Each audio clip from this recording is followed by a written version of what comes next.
This is Fantology. You may have heard of us. All right, what's up, fantasy book fans? This is Steven, your host with Intelligent Podcast. I have my lifelong friends, Ben and Josh, on, and we're doing a little bit of a fun episode. I mean, not a focused book or TV show, movie, etc. review episode, more just a comment on the genre as a whole, specifically responding to a Daniel Greene video where he broke down the fantasy and mostly fantasy genre into seven different levels, and we're gonna review his and attempt to do the same. Yeah, and he did, I remember in the video, invite this type of discussion. So we're not like, this isn't like a response video, like This responding is to Daniel t Greene. This is taking like down a, Daniel Greene. yeah, this is like a, we're hopping on the bandwagon that Daniel Greene invited us on. So, yeah, Yeah, he said we were allowed, so we're, yeah, we can do it. we're joining the conversation here. Yeah, yeah.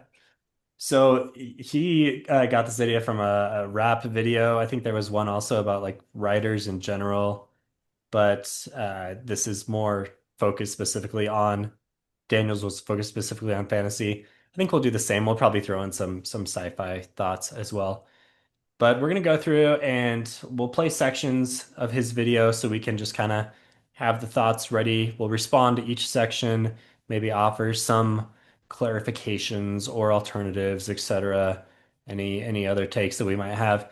And then at the end, we're going to go through and just like plop down a bunch of different stuff into where we think it all falls.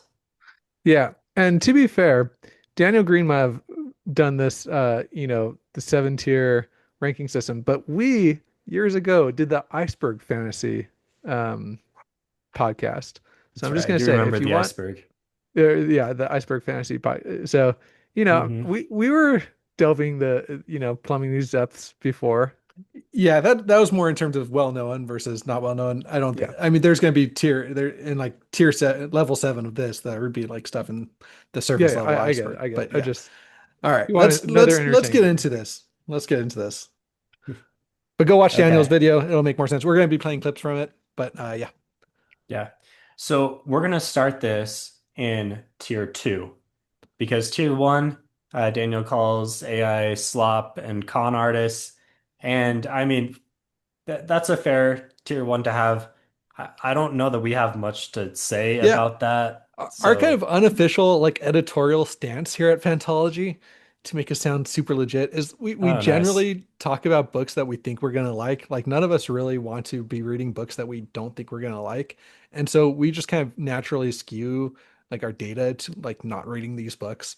I think so yeah, I think Ben had something he wanted to say, but just naturally, like I avoid reading those books if I think it's going to be just slop, and nothing against those. Just I don't think we come across I those feel very like often. we have something against these books. Well, okay. I think we have something. I think, okay. One, I remember watching a fantasy news from Daniel Greene not too long ago that talked about like a book that accidentally left the AI prompt in the text. And the AI prompt was something like emulate so and so's writing for this passage. Like, obviously, I think we should all have something against that, right? And I think that is like prime AI slop, where like people are just using AI prompts to generate whole books and often imitating other authors.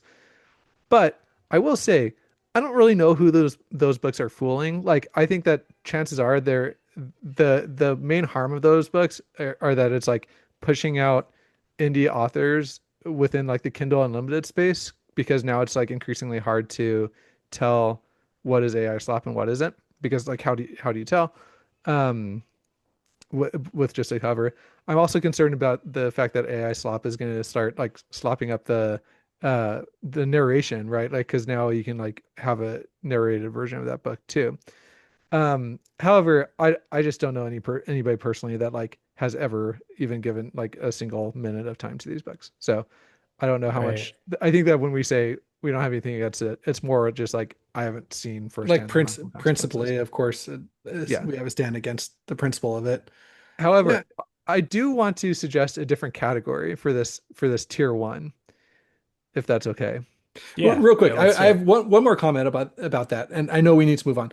I think that we again have the benefit of being in a community that we are in, and also like having a bunch of tools at our disposal like Libby that I know like more people should have. But a lot of people just Harrington, a lot of people just have like they just pay their Kindle Unlimited subscription and then just like um and then just that's where they go for all their books. I think it would be like equivalent to being like, oh, I pay for Netflix. I'm just going to watch stuff on Netflix. Why would I go watch anything else?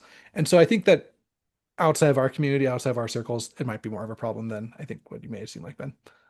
Hmm. I mean, I hope it's not more. I, I, I don't know. I could just see somebody being like, okay, whatever. I don't even know how much Kindle Unlimited is, but like, oh, I pay say $10 a month for Kindle Unlimited. I'm just gonna go get my next read from there. You know what I mean? And that's why I read unless I have like someone actively recommending things to me. Yeah, that's fair. But I mean, come on. Okay. I think that most people can do a quick Google Maybe. search. I don't know. And I think dude, Kindle even Unlimited is you pretty can popular. even get free like We books don't want that to we don't want to overestimate the intelligence of the average that's world fine. But there's individual. tons of books out there that are free because they're no longer copyrighted. Like go read freaking That's not what people are doing. I People know. are being But like, I'm just I saying have, you're like they don't have the resources or what. Like go, Google I'm free open. Okay. I shouldn't say I'm not meaning resources like that. Like obviously you have the internet, you have too much to read. But I'm saying like I think a lot of film critics would be like, why are you watching shows on Netflix? Like you have so many options like pretty freely available. Why aren't you going and watching why are you watching like a random show that pops up on Netflix before you've watched like all of That's Stanley fair. I still don't Kubrick's think that films, there's shows on Netflix that's being generated purely by AI. I think No, that that's yeah, I know, but there's a Yeah. lot of slop on that. I think it's a decent comparison, but we can move on because we have 7 levels. We don't have a ton of time. I mean, I okay. feel like your argument is like what level two is, which we'll talk Most of about. Netflix would probably be level 2, I should say, like because obviously, like even the bad shows on Netflix, people still are like there's still some sort of passion behind. I feel like most of them at some point. So, Hmm. but yeah, Yeah. So I would though like to insert level one with this might be a controversial tier, but I it's not something that Daniel Greene talked about. What about books that are made only for the purpose of being made into a movie? And I'm not talking about books that like you might have a theory that it was made for the purpose of being like I just finished The Devils and I'm like, this probably was made for the purpose, but like it might not have been. I'm talking about the books like the new Hunger Game books, where it's like there's a book and then there's a movie. Like 100% it's going to happen.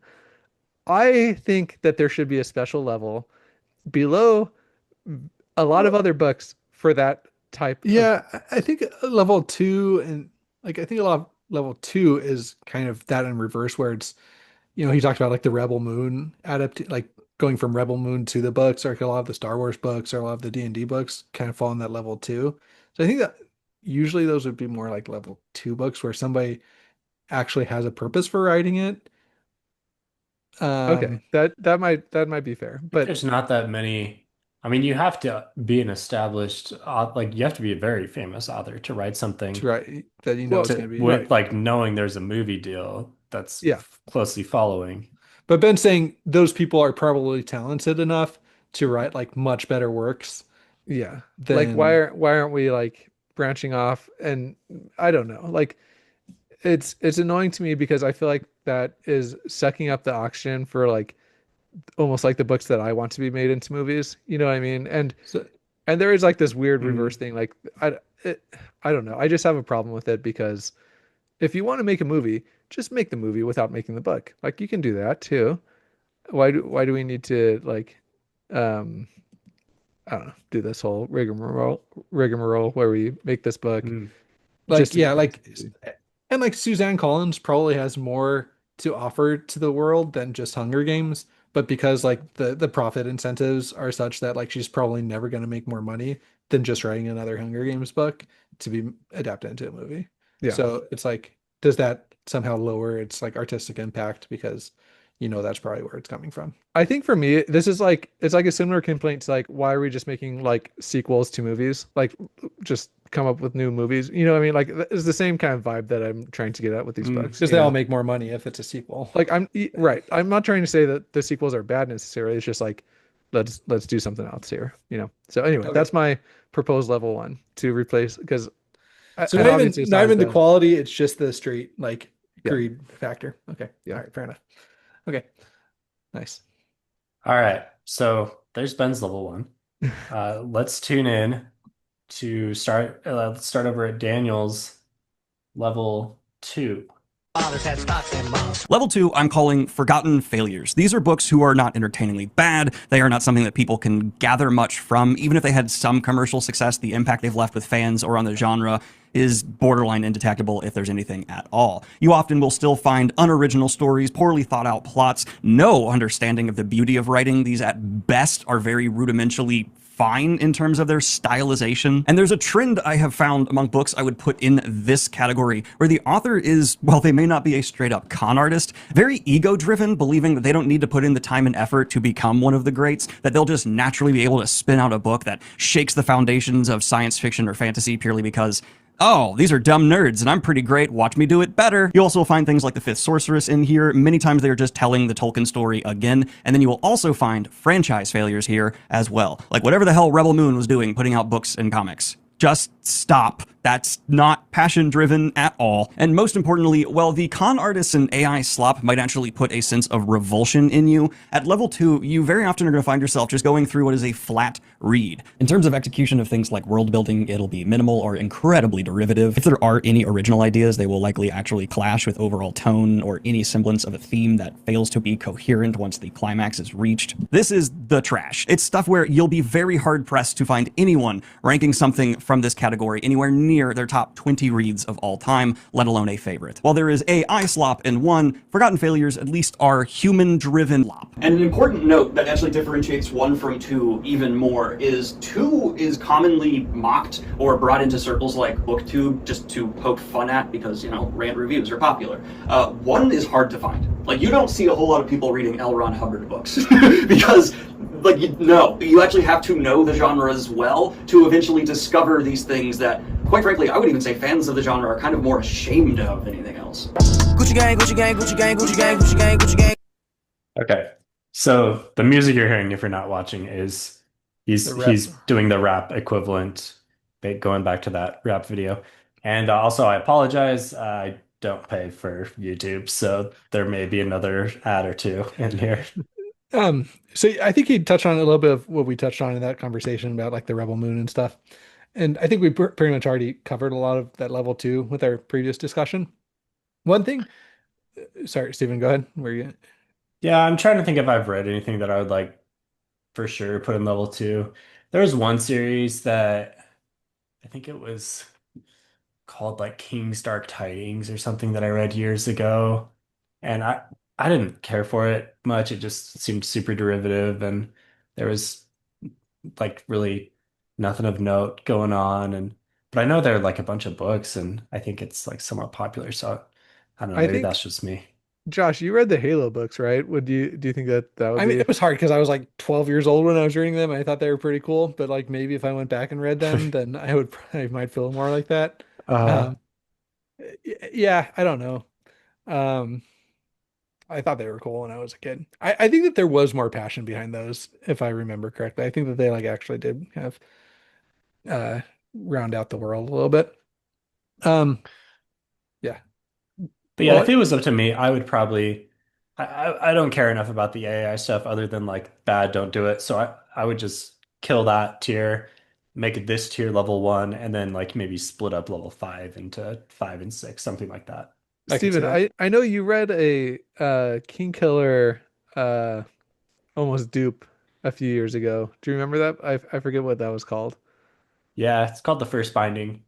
Would It's not level 2 because the writing is good and like there is a story. And like even though it's super derivative, that alone doesn't make it level 2. Okay, fair enough. Yeah. Okay. So one thing I do want to talk about, Daniel kind of, and he might be basing this more on the rap and hip hop video. Um, but I would submit that I think it makes more sense to put individual books rather than authors. Daniel talks, he mentioned some books, but then he also puts like authors in the list. And maybe that makes more sense for like musicians, but I don't think that authors fit cleanly in that. I think a good example is like Stephen King.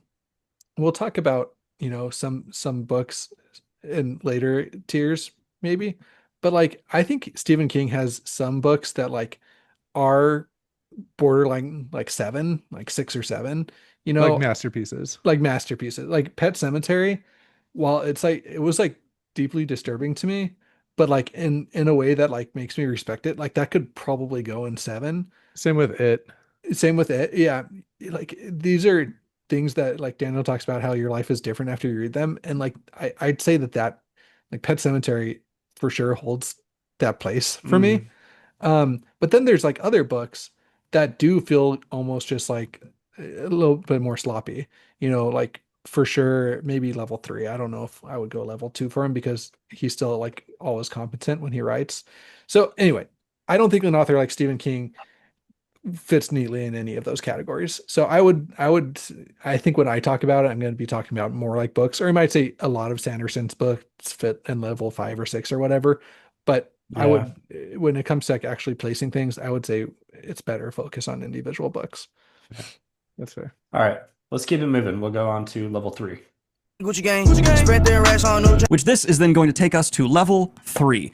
I specifically want you to pay attention to the name of level 3. These are people who tell you stories. What I find very common at level 3 is an author had a good idea, but none of the experience or education required to execute it well in a storytelling format. And so it kind of just ends up feeling, well, there might be an interesting idea or something positive at the core of the story. You're more just following the ramblings of someone trying to convey something without any technical ability to do so. Every now and then you might even come across a sentence or two that raises your eyebrow and you go, well, that was all right. But it's hard to feel too bad because many of the people who end up in this category are trying to chase trends, or their quote unquote originality comes from them getting heavily inspired by one author and doing what they did before with a very minor twist. That being said though, there's going to be a ton of people's guilty pleasure reads at level 3. You're aware of the flaws, you know it's not perfect, but it's got that special spice, maybe an element, maybe a quirk that appeals to you in a way where, yeah, in your brain, it's a couple levels up, even if in public conversation, you might quietly just admit, yeah, it's not that awesome. Probably the most common problem, though, that keeps authors or stories chained into this space is the consistency of flat characters, except possibly one or two exceptions that are clearly the characters the author actually cares about, which is a level of nuance to writing that, yeah, those at the higher levels understand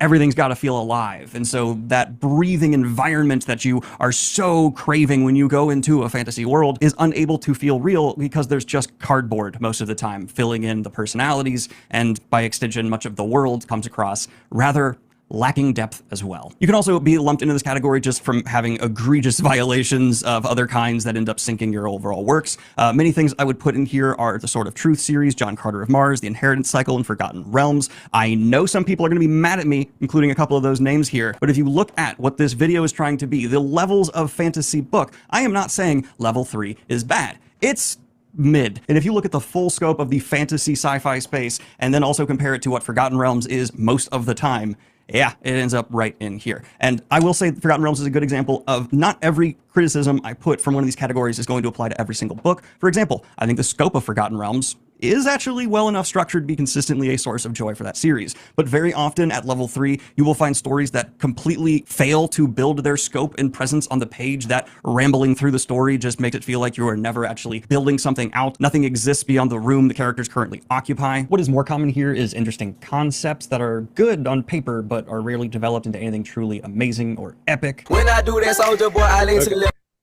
So Okay. I kind So of for sake of time, I think we're going to keep maybe like one comment on each tier. yeah, well, or maybe we can just kind of skip through Daniel's commentary on it because I don't know. I have an issue with this because I think that he's grouping some like YA into it that maybe like I don't know, like Like the the inheritance inheritance, cycle, yeah. like that it's just not supposed to be some epic thing. Same with like you would like maybe I be mean, tempted to read Aragon like, is like, no, it's pretty epic. but like not in the same way like Stormlight is, right? Well, it's for like super long, big world fantasy. I mean, Okay. Fair enough. there's the scope is really big. Okay, that's Yeah, fair. yeah. I mean, But I think it's more like YA feel because it's written by a teenager, at least at the beginning. Yeah. I still feel like Cytonic I might be tempted to put in there, but I also recognize that it's like aimed at a different audience. So Yeah, here's my hot take. This is where I feel like fourth wing fits for me. And I know I'm gonna get a lot of people mad at me. Um, but I don't know. That's just what it feels like when I'm reading like stuff like fourth wing and like a lot of the Mm, romancy. Is that how you say it? A lot of those sure, books I've yeah. read, that's just kind of what it feels like where I mean, there's nothing technical, like there's no egregious technical violations of stuff, but like it feels like it's a wrapper for something that they're actually trying to like a different thing than they're actually trying to. I don't know. It feels like Romantasy is missing the author who needs to come in and like really create a work of art in this space. I Like don't know. I think you guys are kind create of a level 6, level 7 see Romantasy book. that the thing is that's already happened. Like we already have that with a song of or not a song of ice and fire with Court of Thorns and a Roses. core of thorns and roses and fourth wing. Like those kind of combine to create a whole new Those started genre. the genre, but has anybody like perfected the genre? Like, has anybody been Yeah, that's what I'm saying. The George R. R. Martin of the genre? Well, Of but I don't think George R. R. Martin created a new genre though. Like, well, I don't I think he perfected a lot of the trends that have been happening in the like 90s and made those like perfect in A Song of Ice and Fire. yeah, okay, fair enough. But I don't know. You already have the books that create the genre though. That's what I'm trying to say. Yeah, and I'm not saying that, and I think that there can be a difference between books that launch a genre versus that perfect a genre. Yeah, The accumulation of like everything good about a genre. So anyway, that's fair. that's my hot take. That's going to be the one that gets me in trouble. I think is for my taste. That's where a lot of those that I've read land. Okay, let's continue on through level 4. And yeah, I think once we get to like a an explanation of what it is, Yeah, I'm you gonna can cut cut short. because he does go on for a little bit. Yep. They crank that thing now. I'm jocking on your But I'm happy to say I consistently see authors over their careers work their way out of level 3 and into level 4, which is what I would call true storytellers. These are the authors who put in the time and effort before they put out a book to make sure they have understood the craft required to do so. Meaning all elements of their books at least were given some consideration as it was being written. The characterization, the structure, the world. On top of that icing, the actual just knowing how to write. You will stop finding the common grammar, punctuation issues, misspellings that definitely exist in levels 1, 2, and 3. And I'll even say that you will find many people's favorite series right here in this category. Often because brain candy thrives here. Not everything within it is brain candy, but here you have stories that are not super challenging. They're never trying to reinvent the wheel, but everything has been executed well enough for if the certain author style or the book's concept tickles that itch for you, absolutely, it can just fire up the charts to the top. Many people's first recommendations for science fiction and fantasy also fall into this category because they're not particularly challenging. You don't need to have an understanding of where the author is pulling their influence from because there's not really enough depth here. And Okay, I feel like that kind of gets to it. And I think most of the things that we read are either levels probably start with level 4. Yeah, yeah. And I think most people would be able to make an argument that a lot of the books I mentioned would should be at level 4. Um, and they probably are. It's just maybe my own bias that puts them down at level 3. But yeah, I think then things like maybe um I don't know, Powder Mage maybe. And it's been a while since I read that series, but I think that that's kind of where that would fall. What do you think, Stephen? What are some other kind of examples of I books that think would Powdered Mage is probably fair. I don't know. That's between yeah, Daniel actually mentions Powdered Mage. He says it's between 4 and uh 5, and I actually kind of agree with him yeah. on I that. think I think it starts at level 4, but by the end it's like level 5. Like I would say stuff like Night Angel, I think is a yeah, good level 4. Night Angel is a good level 4. I think some of Sanderson's books might be level 4, like that are the more filler books. Um, Yeah. but Yeah. I also want to point out that Daniel talked about spelling errors occurring in level 3, but he forgot the apostrophe in peoples in level 4. And it's like the biggest word. It's right in the center of level 4, and it's been killing me. So, you know, people make mistakes sometimes. And Yeah, that can even yeah. happen at level 4, Yeah. surprisingly I, enough. I caught a typo in a I don't know if we're supposed to disclose the arc that we're currently reading, but I caught a typo in that last night. Yeah, it's I an arc though. I Yeah, don't it's an think. arc. Yeah, right. Yeah. But it was funny because I'm like, do I just not know that word? And it is a word. It was terror. The word was supposed to be terror, but it was like topor. Anyway, it is a word that means like an animal's appetite or something. So I was like, could that make sense? Anyway, no, but I'm pretty sure it's just meant to be terror.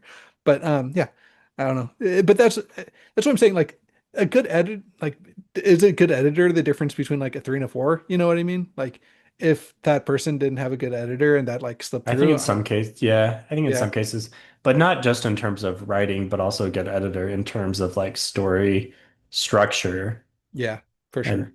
how you're presenting your story can definitely get you from people who tell you stories to storytellers. And that's what I think a lot of people would talk about Sanderson, like kind of some worries that have crept in with losing, like, kind of changing editorial strategies, how most of his, I would say a lot of his earlier works would be in level 5 pretty easily. And then some of the newer ones, you know, could be Hmm. more level 4, especially ones they didn't use Harriet for. Um, but Yeah, anyway, so Harriet's not his editor. but what Har she Harriet's Robert Jordan's editor. Oh, sorry. You're talking about It's Moshe. Moshe. Motion, Moshe says, motion. My bad. yeah. Yeah. I mean, I'm Yeah. I sure think she was technically involved with Harriet editing. was his editor Yeah, I'm for sure I she think was for involved in editing Wheel I of think for Time. Wheel of Time. Yeah. I don't know if that was like 100% or what, but anyway, outside the scope. So let's go on to level 5. Comparison to what you end up finding at level 5. This is where we start getting that true spice. It's no longer salt and pepper on the page that's keeping you coming back for another bite, and instead there are whole new flavors that you are amazed by. These aren't storytellers, these are writers. Now, no one here is going to be executing their craft perfectly. Flaws absolutely still exist, but the major players in the space will have a style to them distinct enough that many of them in the space end up being trend setters, inspiring authors for generations after they're gone to keep trying to do what they accomplished here. You will encounter incredible pros, people who have on many occasions spent dozens of hours carrying about just a few words within a paragraph in their placement, so concerned, maybe too concerned, with how they will impact you as a reader. The stories here are going to have layers that end up making you smack yourself because on a second reread, you can't believe you missed this whole thematic line that the writer meticulously wove in throughout all of it. Tons of people, especially those who have only dabbled in the fantasy genre, are going to have. I think that kind of gets the idea of how you get from a 4 to a 5. It's so interesting though because one of the things there is different from all the others, right? And that's the trendsetter. Because I think that the common theme that we've been seeing here is that there can be trendsetters that aren't technically amazing, right? I don't think Yeah. anybody's going to argue that Harry Potter is technically amazing.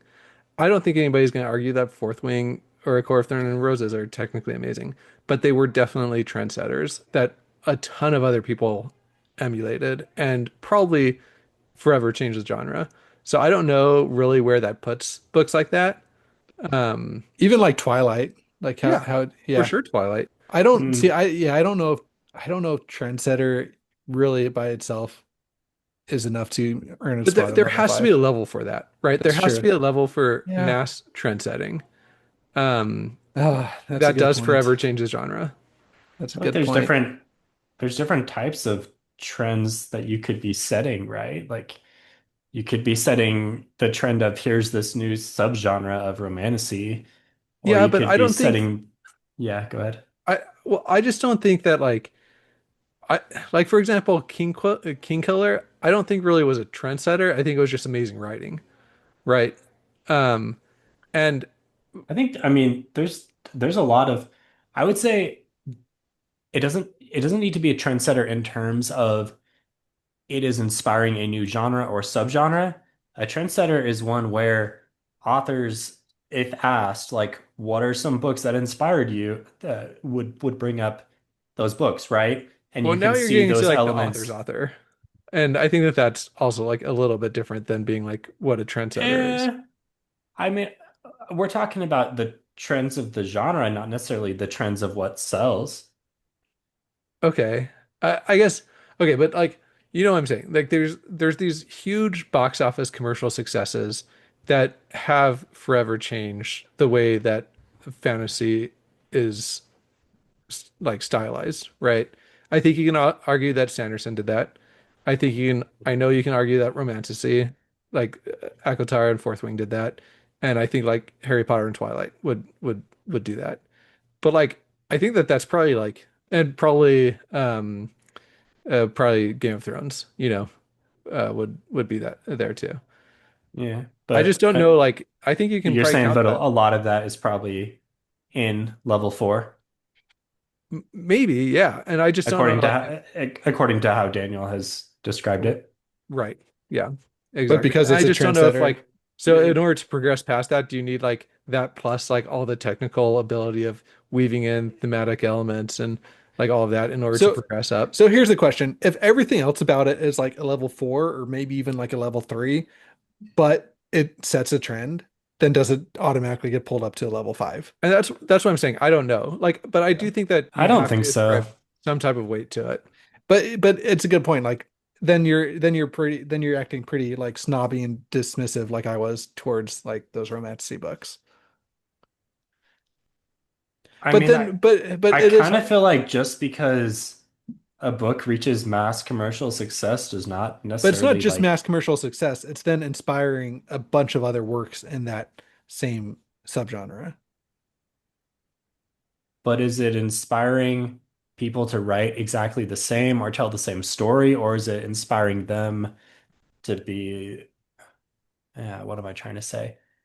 Like, I feel like there's a difference between I've written Hunger Games and it's a mass success, and now we're gonna write a bunch of other people are gonna write dystopian books as well. Like, just because I stumbled upon a really cool way to tell a story or an interesting setting or subgenre or whatever, like that doesn't necessarily mean that my book is automatically at this like level 5, 6 level. It just means I found something that is like of mass appeal to humans and like telling a story. Right. Like But you could like, still be and a that's what I'm saying. storyteller I, level. and that's why I think that there should be like a level for that. I don't know if it, and I almost think it can be like outside the like, because I feel like this is almost rating the technical ability of a book. Like, and I just don't know if that's really a fair thing all the time. Right. Like, Yeah, I I don't, think he does. Daniel really does like get into the technical aspects, which we'll see a lot Yeah, in his level but 6 that's breakdown. that's the question is does a book have to be super technically proficient to be in like even a level 6 or heck even 11 level 7? Like to me, if a book is like emotionally moving and like touches me and like I said, like Pet Cemetery changed my outlook on like grief or whatever, like does that barring a lot of other things, does that for me make it a level 7? I don't know. It's hard to say. Mm. Um, All right, so let's go on to level 6.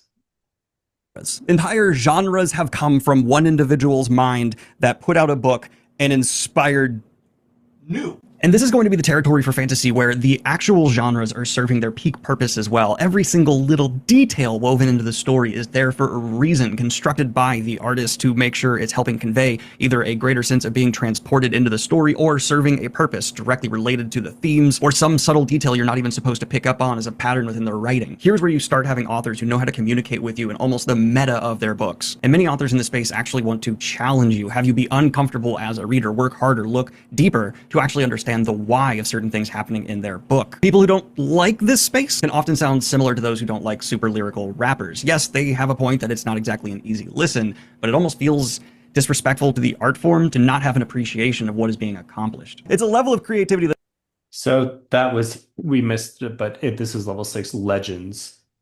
And yeah, I mean it does really seem like he's getting into like you have to be interfacing with themes and your writing has to be so clever in this level. And that seems to be the way that he's differentiating it.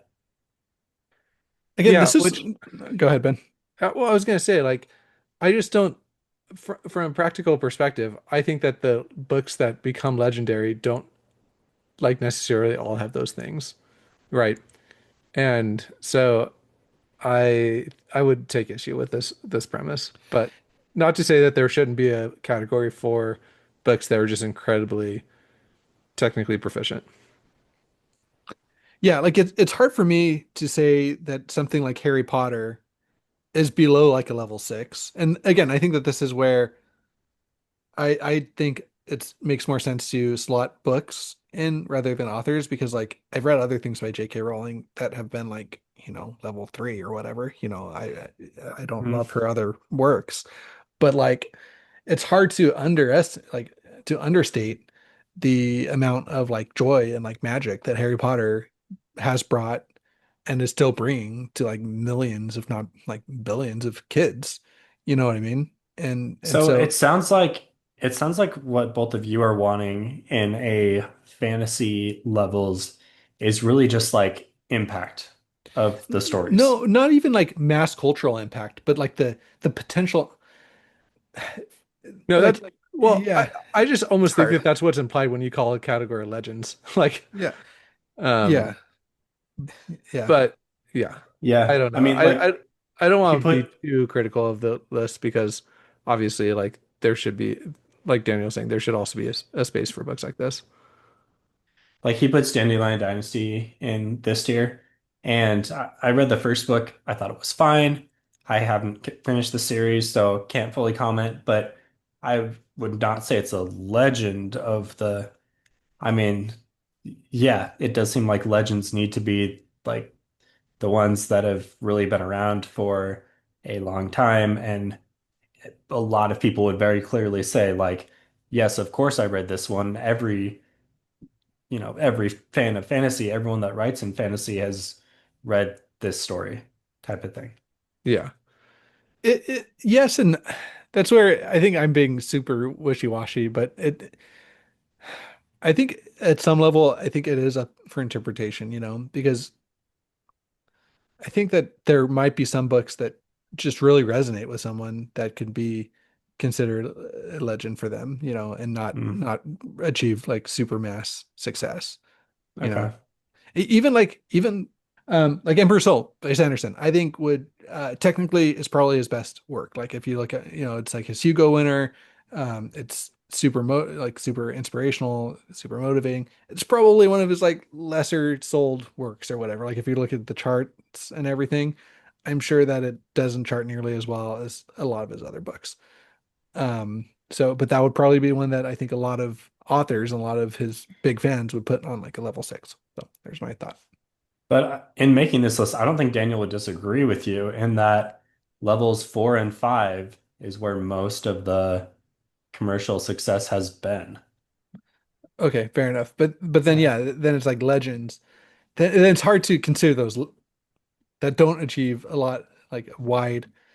like more I like don't know. Legends of Yeah. the Craft almost. Yeah. But okay, number 7 is called Goat. Let's hope this is better. Differentiator between 6 and 7 for me, I am calling the Unfinished Curse. Now, there are authors who just sit at level 6 and that's where they belong, but there are certain things constrained here that I want to drop down into 7, but to be a GOAT, I hate to say it, and I don't mean to dogpile onto something that obviously has external outside world factors contributing to it, but you gotta finish what you started. And that is a very complex matter, because of course, if you're trying to set out to only write standalone books, this barrier does not exist. But the GOATs who even wanted to write something huge and epic, honestly, even outside the form of writing, what makes them a greatest of all time is the fact that they understood what it required to get it done, followed through, and so they're able to take all of what made these legends and turn into a greatest of all time because the praise is here entirely, plus the undefinable. At level 7, you have works that when you read them, there is a before and after time in my life when I read that, and it's going to affect me until the day. The day that I die. So yeah, he says on the board, I didn't know you could do that. Lord of the Rings is on there, obviously. He also puts Discworld and Broken Earth, which I think, and honestly, I don't think any of us have read Discworld. I tried Broken Earth, it wasn't really for me. But I think we kind of get to some similar things here in that, like, there's great, yeah. Like, what would you guys put in level See, 7 other than like Lord of the Rings? that's the thing. I think that level 7 is almost just has to be a personal taste. It just has to be personal, what resonated with you. and it's almost what like what was going on in your life when you read a certain book that made it resonate with you. You know what I mean? Um, so I like personally, I think that like one reason why I love Sanderson so much is because like I read most of the books like leading up to like getting married, you know, and for whatever reason, like it was just like this time in my life where it really resonated with me, right? It was like starting something new, and I don't know, Big like time just marriage prep for Ben. yeah. Lots of Goodness, I lots don't of know if you lessons should there. read Sanderson for marriage prep, um, but you know, or like, I think that that's Yeah, same with yeah. Like several like Orson Scott Card books, like Ender's Game. I just read. I think most people read that book at an age where it like really resonates with you, or I don't know, Stephen like Pet Cemetery read a few years after my kid was born. You know, like these things just like almost have to like align with your personal life in a way that makes them the goat for you personally. Yeah, I really agree with that. I mean, it's easy to say, yeah, Lord of the Rings is like a goat, and I agree with that. I don't know if it's going to be like super emotionally impactful to everybody that reads it, though. You know what I mean? Like, I think that it is possible for somebody just to pick up Lord of the Rings, kind of breeze through it, and not be too impacted by it when they might be impacted by, something else.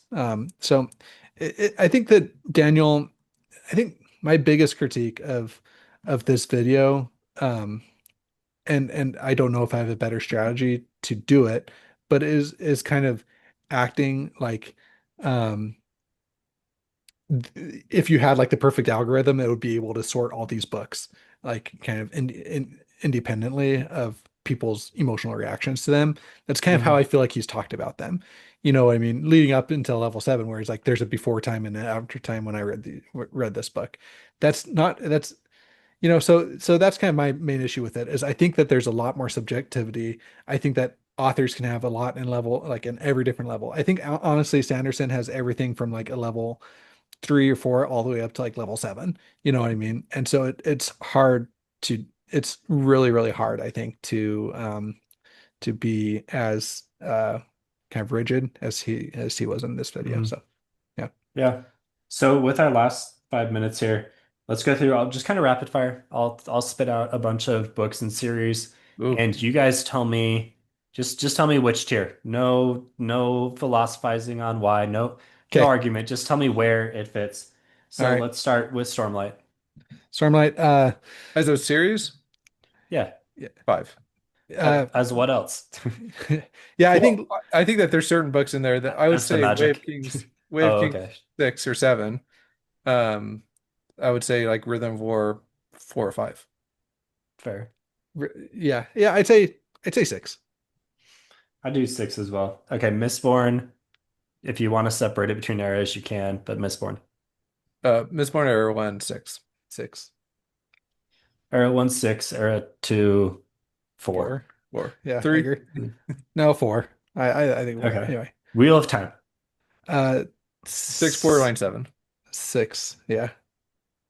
If you take out the slop, then The slop. It's not or AI. the Uh, the slog. I'll go six. I'll go six as well. Song of Ice and Fire. I've only read the first book and a half. Yeah, Because I haven't read because I it. keep saying because when I read the first book, I'm like, oh, we'll just wait until book until Winter comes out and read the entire Yeah. series. Bad I strategy. mean, basically what Daniel was saying in his video was Song of Ice and Fire would be seven, but it hasn't been finished, so Yeah. it's not. And I think I'm right there with him. I Yeah, think I it think okay, it should be seven, but so yeah. here's a potential issue with that. If like But fast though, Josh. I know, bad fast. Like it's hard to say that Robert Jordan had the same issue as George R. R. Martin because he like had a good pace. He put out a lot of books. He provided notes and got finished. So like it's hard to say because he like died young that Okay, that okay, we got it. We got it. okay. All right. Next one. All right. Can't put a timeline on someone's life. King Killer, which we missed the part where Daniel disses on King Killer. That's not a surprise to me. I don't really get his thing about it, but anyway. 5. First book 5, or first book 6, second book 5. Yeah.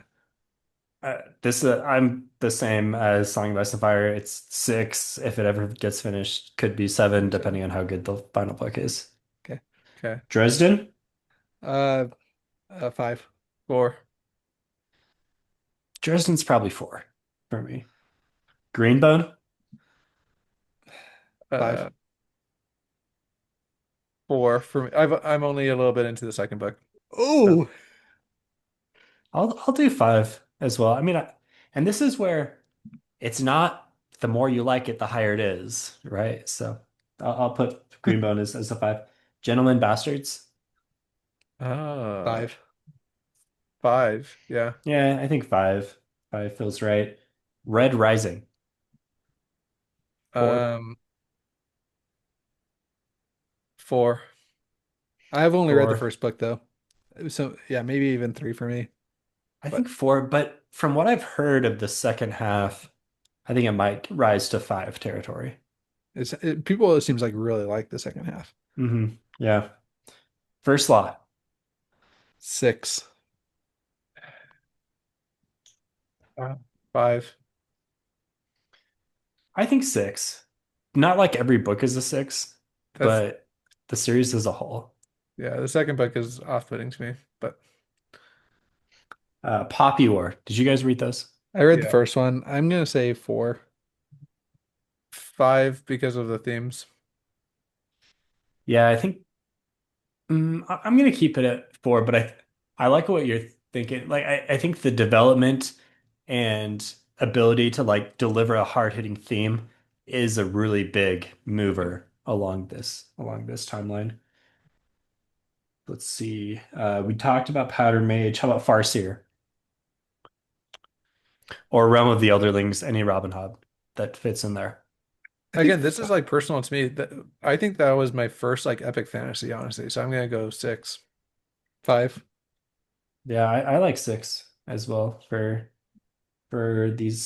all these books. Well, except for the Rain Wilds, which I don't think were very good. Everything else is 6. How about Malazan, which I know both of you I have only pretty read the limited experience into. first 2. I'm gonna say 4.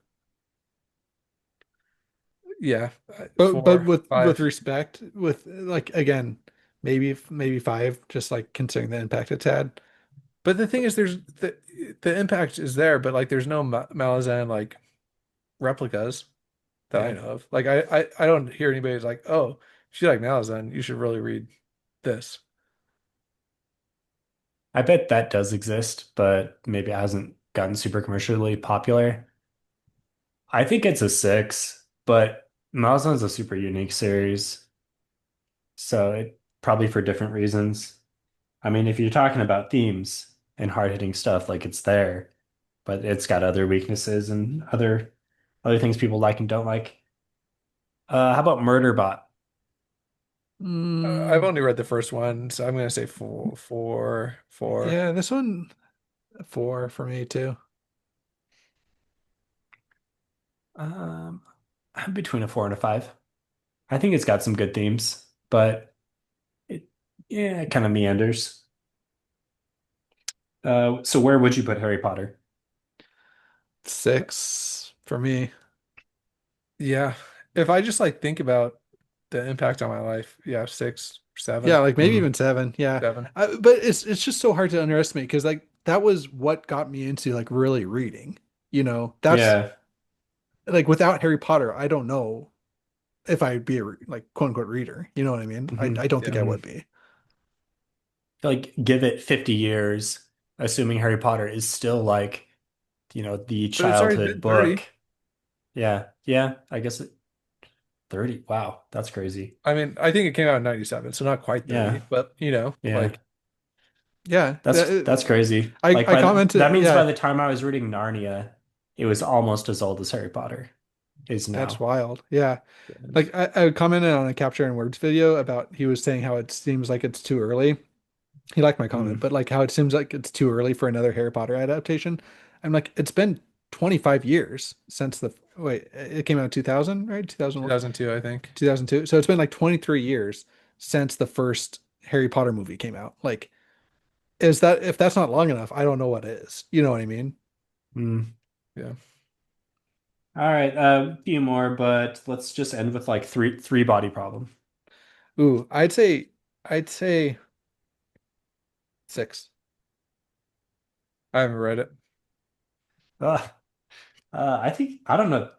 Based off like the before and after, like I remember a lot of stuff Yeah. from this series, and it's been years. I could maybe put it 7, Oof. but part of that might be I just don't read a lot of sci-fi, and this one really stuck with me.